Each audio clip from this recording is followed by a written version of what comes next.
Listen, do not buy the snake oil. Do not trust Shabana Mahmood's new protest crackdown, because it seems to me it is a tyrant's Trojan horse.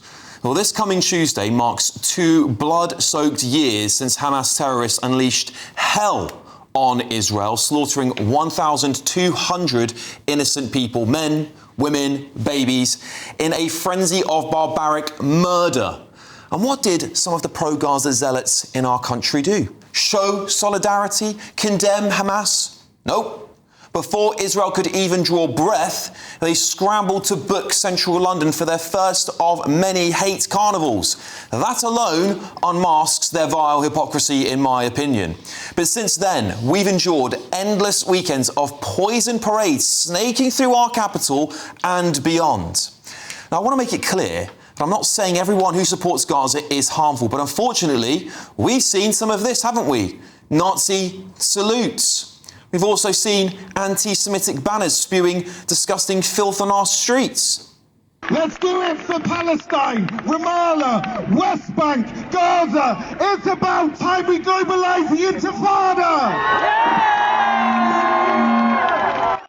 Crowds chanting Intifada and Jihad, as you just saw. And we saw these scenes prior to October 7th too, didn't we? Today, many will be forgiven for applauding Shabana Mahmood's tough new powers to crush repetitive protests. But I think they couldn't be more wrong. This is no shield against the hate mob. It has the potential to be a new weapon of tyranny, a gun aimed at your voice, a Trojan horse primed to bulldoze protests at migrant hotels long before it even touches a single Gaza hate march. Why? Because it seems the police already hold the keys to ban them if they wanted to. The rules are quite clear. A march can be banned if there is a serious threat of public disorder.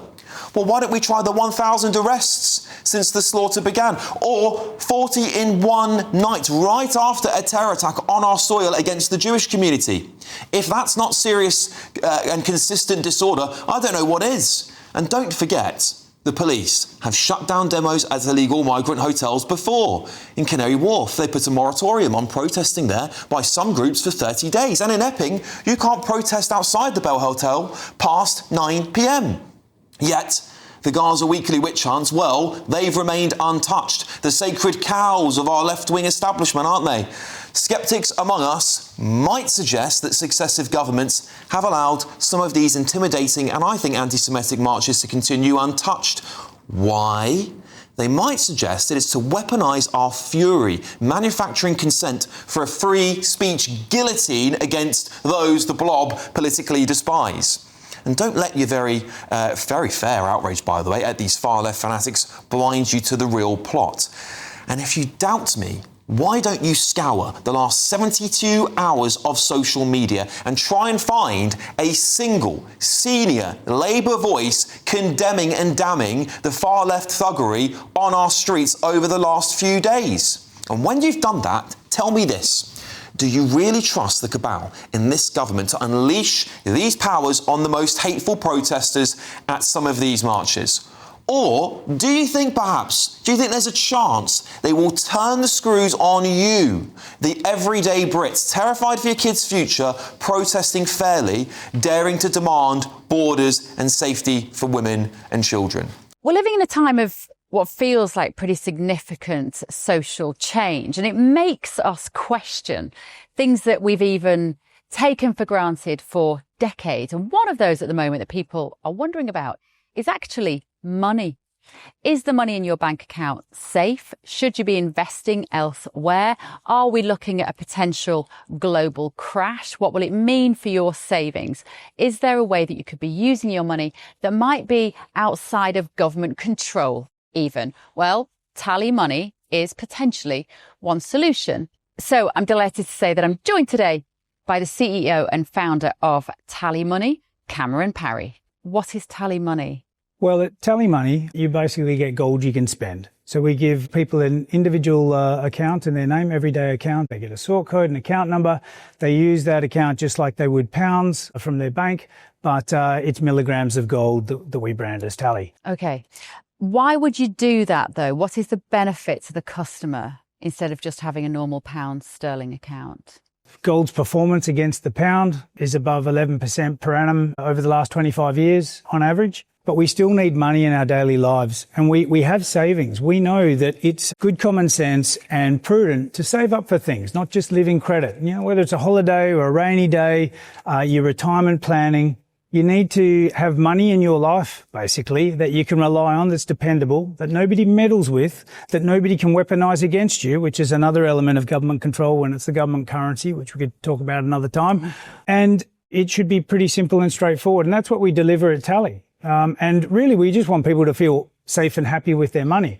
There was a time when the bigger your bank balance, the more confident you felt. Now it's like, I need to do something with it. I can't leave it there. In Tally, you can. Okay, brilliant. Cameron Parry from TallyMoney, thank you so much. Thank you, Bev.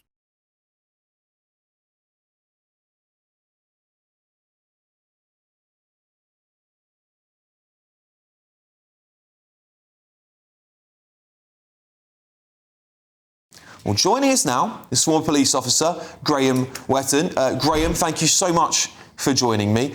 I am quite terrified of these new protest laws, and I will just say this before we start. I will always defend the right to free protest in this country, even if I vehemently, maybe saw the video at the start of this, people screaming and shouting at me, giving me abuse all day yesterday. I will still defend those people's rights to protest. I am worried that we're going down a route of tyranny, and it's a slow creep there, and that sceptics might say that actually we're weaponising fury. Evening, Alex. I heard what you said. I actually think this has been needed for some time now. Remember, the Public Order Act was written in 1986, and Section 11 of the Public Order Act actually requires people to give the police 6 days' notice before a march or procession. That's very rarely done. As you mentioned already, there was an emergency demo, I think, last Thursday night. And marches, processions are dealt with slightly differently than assemblies. I think the legislation does need, I think the Home Secretary referred to loopholes. It does need tidying up. The difference there is it needs to be applied evenly and fairly to all groups, not just directed to one particular group. But there have been far too many, I think, of these processions and marches on a far too frequent basis in the last 2 years.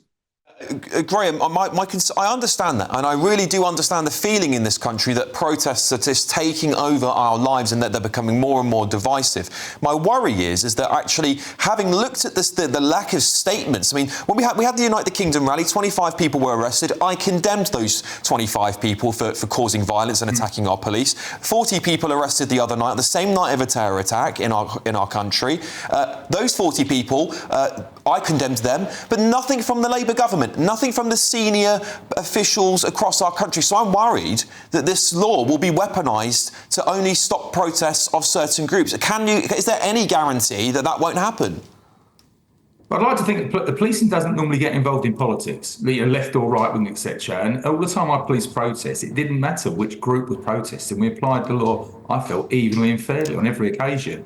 Politicians can pass the laws. The police then actually apply them, and it depends how you apply them based on the group you're policing at the time and either the risk or threat of serious disorders you've mentioned that's likely to occur. That's when you decide to use either one or several of the tactics and powers that are available to you. So it's up to the police to decide operational decisions, but we do need the politicians to give us some of the powers to make those operational decisions that make the rest of society feel safer and allow communities to come out on the streets and feel safe while lawful, peaceful protests are taking place. My final brief question to you, Graham, is that when we look at the protest that happened on Thursday, the night of a terror incident, which I think was deplorable for anyone to do that, and again, I will always defend people's right to protest, but I think there's a time and place, and I do agree with the Home Secretary that it was a very un-British thing to do.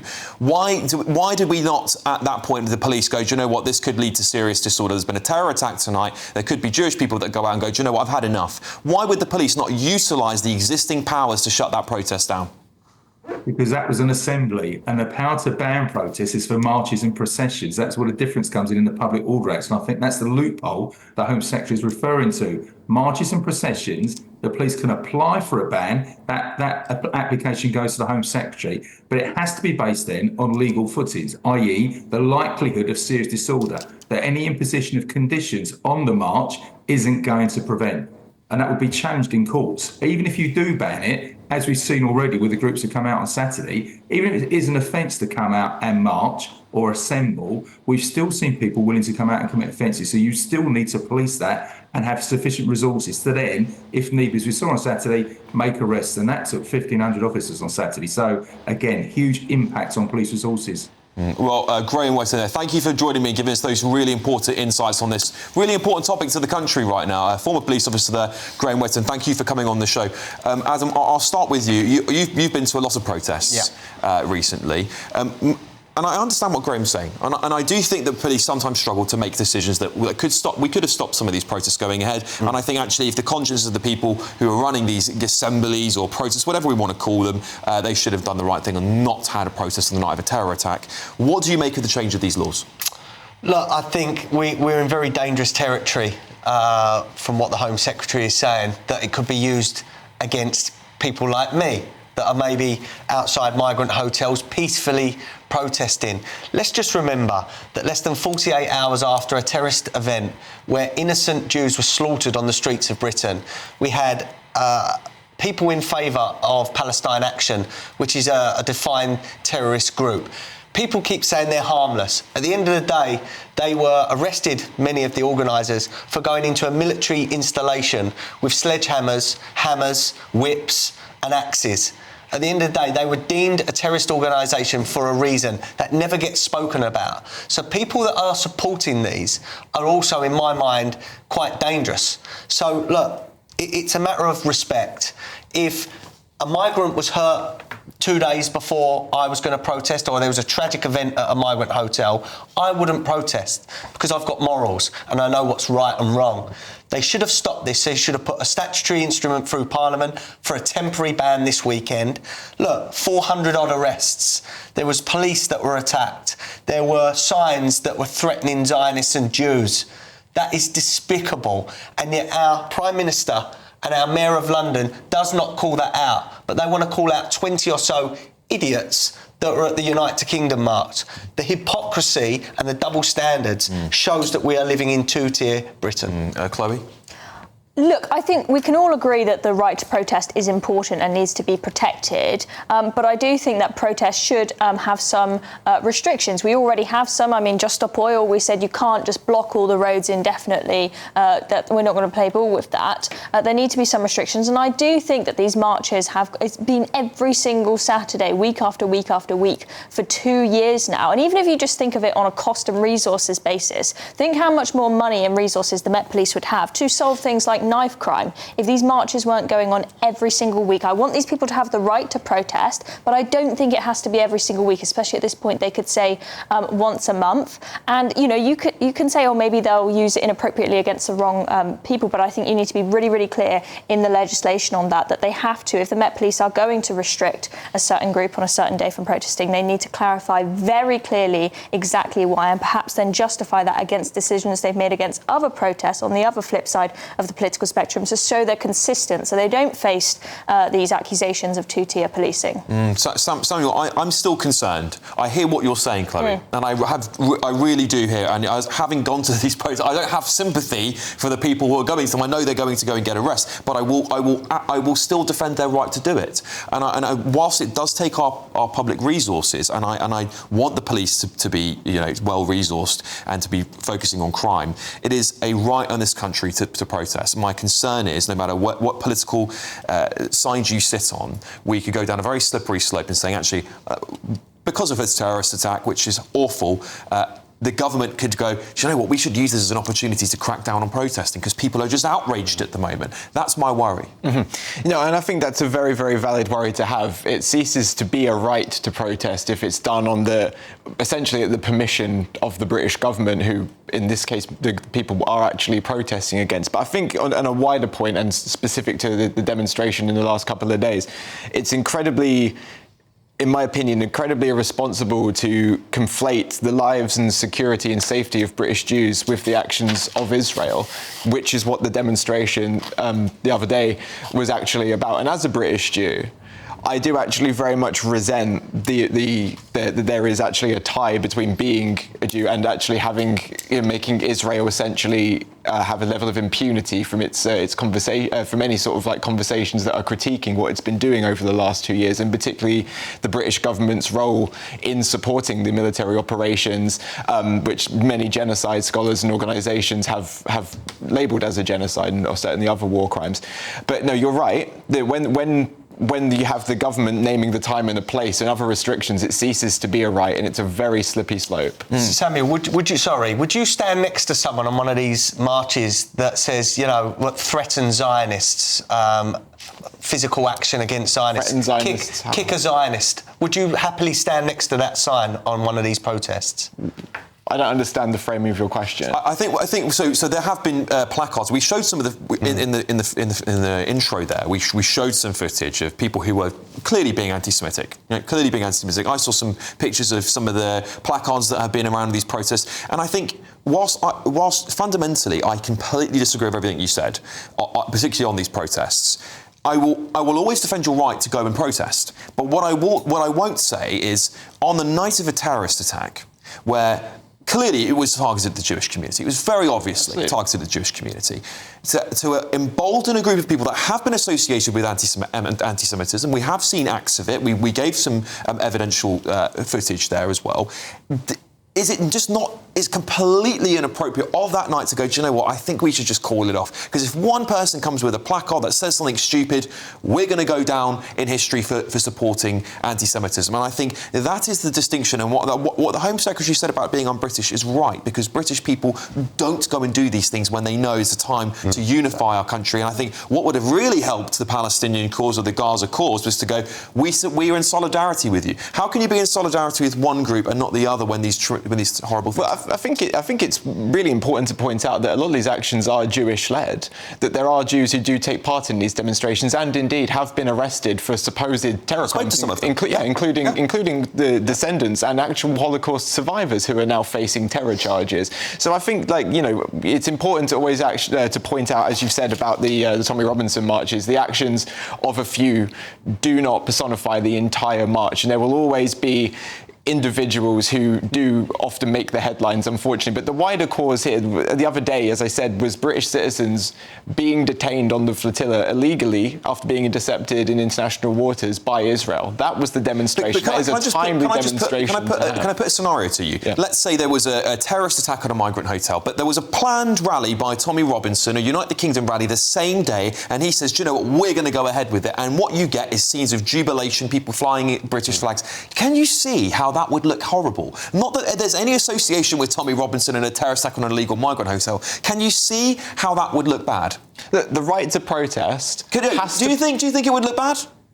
I have my opinions on Tommy Robinson, but what I will always defend is people's right to go and protest without having the say-so and permission of the government. I agree with you on that. I totally agree with you on that. What's right is right and what's wrong is wrong. If there was a terrorist attack or a terrible incident at a migrant hotel 2 days before I was meant to go and protest, I would not go and protest out of respect for maybe someone that's lost their life or their families or for the whole situation. And to know that the world will be looking at me for my behaviour, I would be putting a good message out there to say I'm showing some respect. They didn't show any respect on Thursday night, and they shouldn't have protested at the weekend either. Yeah, I think it was disrespectful. I think that there are plenty of people at those protests who are simply criticising Israel's actions, but I think a lot of Jews feel that there are a significant number of anti-Semitic people at those protests. I went to one of them and they were chanting from the river to the sea consequently, which a lot of people would say is a call to murder all of the Jews that live in Israel. Completely disagree with that. But a lot of Jews feel very intimidated and uncomfortable, scared to come into central London, and you think on the day that Jews are probably feeling the most terrified that they've ever been